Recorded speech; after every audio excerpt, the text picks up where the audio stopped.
Thank you.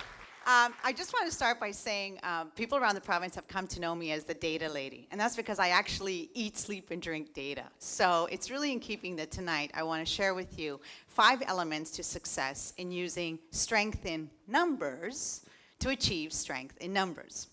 The first element I want to talk about is that people need to morally or emotionally connect with data to actually make a difference. And I want to share an example. Early in my career, I remember going into the hospitals and the hospital units, and I was seeing patients coming in over and over again and getting readmitted.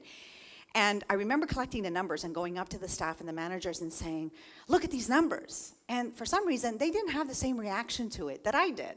So I went downstairs and I started digging into the numbers, and I started realizing that patients were coming in because of complications, because different things were being done, different treatments by different providers. So I started to put the data together in a different way. And when I started to do that, I started to put things like different standards, A, B, C, D, and I started putting different providers. And then I went back to the staff and the managers and I presented it in this other way. All of a sudden, they started going, well, who's A? And who's B? Who's got the better one? And who's, you know, and what are all these things that the people were coming back in with? So all of a sudden, they started to create this emotional attachment to this information. And all of a sudden, they wanted to started to see the change and to make the improvements. 2 years later, the actual readmission rates of those units actually became much lower than any other hospital of the same size because they gathered together to actually make the change. The other second element that became really important, which I learned after presenting numerous data, is that the reaction to data is actually similar to the grieving cycle. And it's funny because when I present data, and especially if it's bad news, the first thing that they do is denial. I don't want to hear about it. The data's not good. It can't be right. Then they go through this anger stage and sort of more like a defensive. You know, it can't be because we're doing everything we can. It can't be right. Then they go to this bargaining stage and says, well, what if you measured it this way? Would it give you a different result?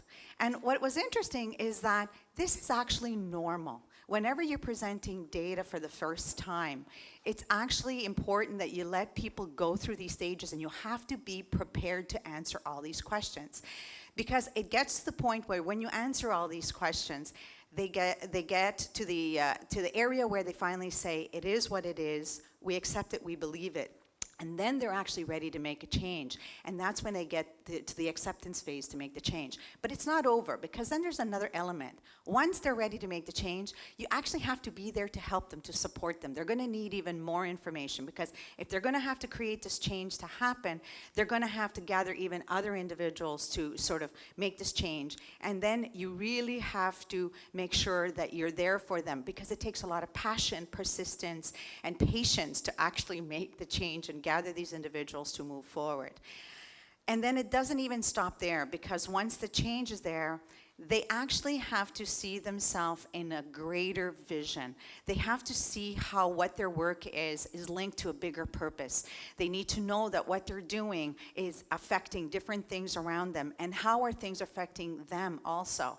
And this in itself will then lead to an even more important thing, is that people want to know how their efforts are actually making a difference. So you have to then go back and actually report back some of the things, good or bad. So I want to share with you 2 pieces of data that I think is really interesting. And that here is, I want you to sort of have a look at the area called patient safety. And this is something that I've watched over the years because I've been part of it. And for 10 years, a lot of the hospitals, there was this big movement to really start to get unit by unit, hospital by hospital, to actually start to really focus on this. And it became things that the hospitals put priorities on. They became part of these balanced scorecards at hospitals, national priorities. And because of all the focus, all of a sudden, you've got 20,000 people that have to move in the same direction. And if you just look at the definition of safety, in terms of keeping people safe, it resonates with people. And sometimes that's what it takes to create this movement. And so when we see this, we can see that in New Brunswick right now, we're comparing with some of the best results in the rest of Canada in this particular area. So this leads to my next interesting piece of data that sort of shows us that in New Brunswick, we're ranking 2nd out of the 10 provinces when it comes to avoidable death, when it comes to treatable diseases. And what does that mean? If you're actually quite sick, we actually treat you quite well. And that's something to be wonderful about, to be okay with. But at the same time, I want to challenge you in that we're also ranking 7 out of 10 out of the provinces when it comes to preventable deaths. So the issue should be, do we need to rally beyond that 20,000 people and go to the 750,000 people to actually get her done and be able to do this? And thank you. Grazie, merci.